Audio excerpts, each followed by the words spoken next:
आज जो आपके लिए बिजनेस आइडिया है वो है सीमेंट सरिया ईंट बिजली का बिजनेस कैसे शुरू कर सकते हैं। तो फ्रेंड्स, आप सभी को पता होगा कि आपके आसपास के एरिया में आजकल बहुत ज़्यादा कंस्ट्रक्शन का काम चल रहा है।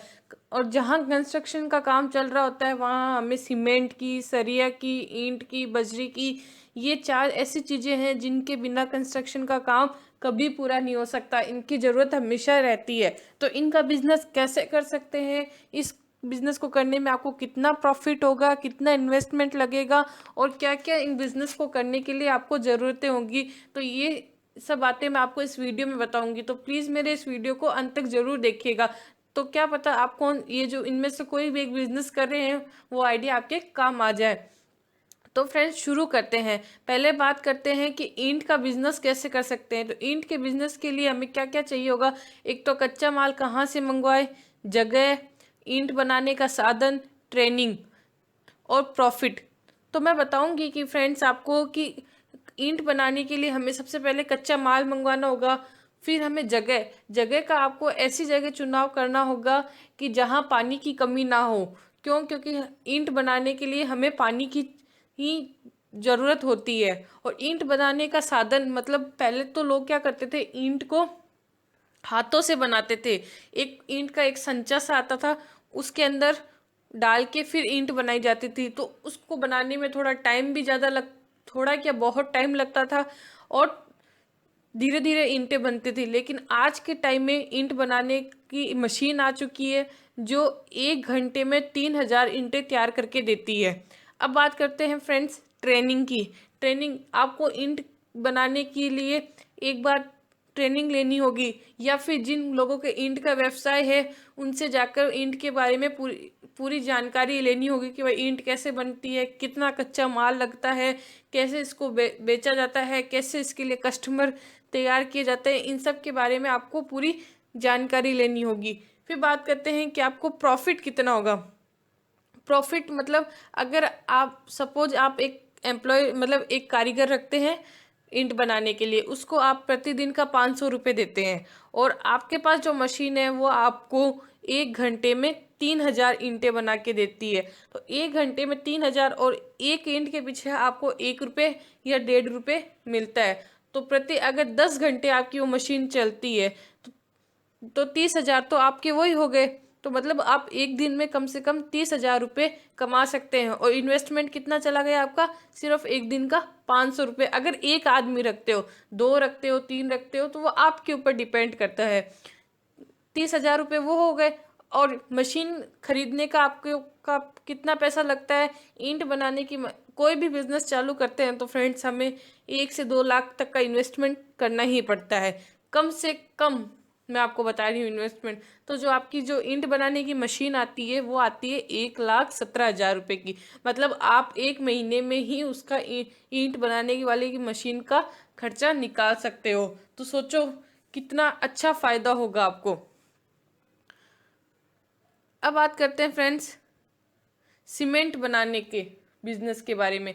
तो सीमेंट कोई भी कंस्ट्रक्शन का काम करेंगे उसके लिए हमें सीमेंट की भी ज़रूरत पड़ेगी। तो सीमेंट के लिए हमें जगह, इन्वेस्टमेंट, प्रॉफिट कितना होगा, कौन कौन सी सीमेंट की एजेंसी लेनी चाहिए। सीमेंट के लिए हमें सबसे पहले सीमेंट की एजेंसी लेनी चाहिए। या आप अल्ट्राटेक की ले लीजिए, अंबुजा की ले लीजिए, एक और भी कई फेमस सीमेंट है, उनमें से किसी एक की भी ही एजेंसी ले सकते हैं। अब बात करते हैं कि जगह का चुनाव कैसे करें। सीमेंट का जगह के लिए आपको या तो एक दुकान चाहिए होगी या गोदाम चाहिए होंगी जहां आप अपने सीमेंट के कट्टे मंगवा सके। इन्वेस्टमेंट, सीमेंट की एजेंसी लेने के लिए सीमेंट की कंपनी के डीलरशिप को आपको कम से कम 2 से 3 लाख का पहला तो वो सिक्योरिटी डिपॉजिट करवानी पड़ती है। एक तो इन्वेस्टमेंट ये हो गया, एक साल बाद वो आपको सिक्योरिटी मनी वापस मिल जाएगी।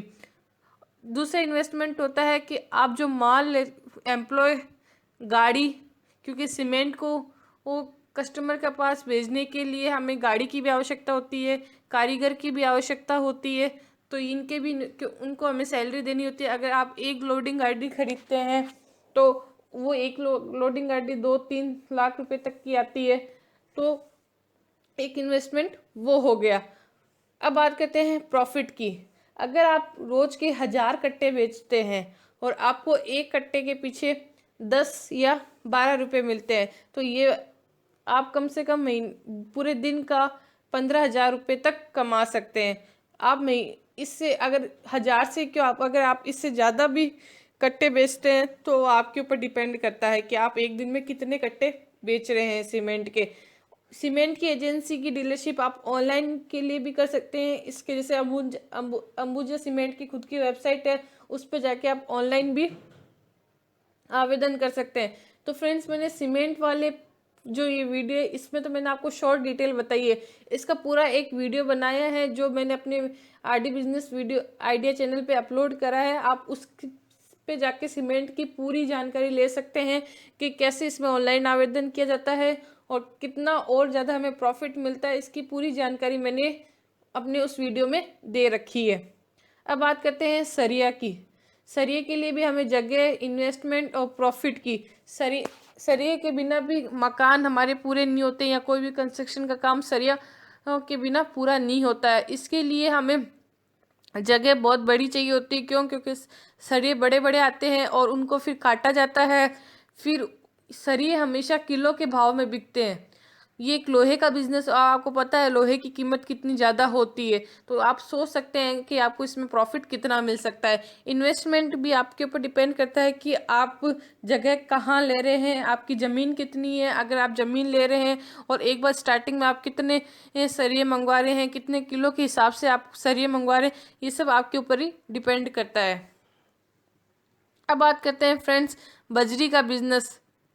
बजरी का बिजनेस ये एक, इसके अंदर हमें जगह भी चाहिए होती है, मतलब दुकान नहीं चाहिए होती, एक बड़ी ही ज़मीन चाहिए होती है जिसके अंदर आप अपनी बजरी की गाड़ियों को खाली करवा सके। अब इसमें बात इन्वेस्टमेंट की, जहां हम इसके अंदर बात करते हैं तो इसके अंदर बात हो गई कि आप 2 ट्रक खरीद लीजिए, जिसको 2 लोडिंग गाड़ी भी बोलते हैं, और 2 जो ट्रक ड्राइवर होते हैं वो। तो 2 ट्रक अगर आप रेंट पे लेते हैं तो आपका इन्वेस्टमेंट थोड़ा कम हो जाता है। अगर आप ट्रक खरीदते हैं तो आप इसको लोन पे भी खरीद सकते हैं। जैसे आपने एक ट्रक आपका 8 या 10 लाख का आता है, तो आपने एक बार लोन पे किस्त दे दी 2 लाख की, फिर आप 2 लाख एक बार आपने जमा करवा दिए, फिर आप महीने आप इसकी किस्त पे भी आप ये 2 गाड़ियाँ ले सकते हैं। और उसके लिए आपको अपनी गाड़ियों को और अपने जो गाड़ी चलाने वाले ड्राइवर है उनको एनी टाइम एक्टिव रखना पड़ेगा। क्योंकि हमें कस्टमर के पास जल्दी से जल्दी माल भेजना होगा। क्योंकि जहाँ कंस्ट्रक्शन का काम चल रहा होता है उनकी डिमांड इमीडिएटली पूरी करनी होती है। अगर आप उस टाइम आपकी गाड़ी नहीं पहुंची टाइम पे तो कोई दूसरा आपका कंपटीटर वहाँ पहुंचा देगा, तो इससे आपको ही नुकसान होगा। जितना इसमें प्रॉफिट आपको गाड़ी के हिसाब से होता है कि एक गाड़ी खाली करने पे आपको कितना रुपए मिलता है। जैसे किसी को 10,000 मिलता है, किसी को 15,000 रुपये मिलता है। अब वो आपके ऊपर डिपेंड है कि आपके पूरे दिन में कितनी गाड़ियाँ खाली होती हैं। क्योंकि दोस्तों आज के टाइम में कंस्ट्रक्शन का बिजनेस बहुत चल रहा है, कंस्ट्रक्शन का काम जगह जगह चल रहा है, तो हमेशा अच्छा ही प्रॉफिट आपको जाएगा। तो धन्यवाद फ्रेंड्स, अगर आपको मेरा वीडियो पसंद आया तो प्लीज़ इसको लाइक कीजिए, सब्सक्राइब कीजिए और मेरे कमेंट सेक्शन पे कमेंट कीजिए। इसके बारे में और भी कोई जानकारी चाहिए, आपको डिटेल वीडियो चाहिए तो मेरे कमेंट सेक्शन पे कमेंट कीजिए, मैं आपको डिटेल बताऊंगी। और आपको और भी कोई बिजनेस के बारे में जानकारी चाहिए तो आप उस बिजनेस का नाम बताइए, मैं उस पर भी आपके लिए वीडियो बनाऊँगी। धन्यवाद फ्रेंड्स।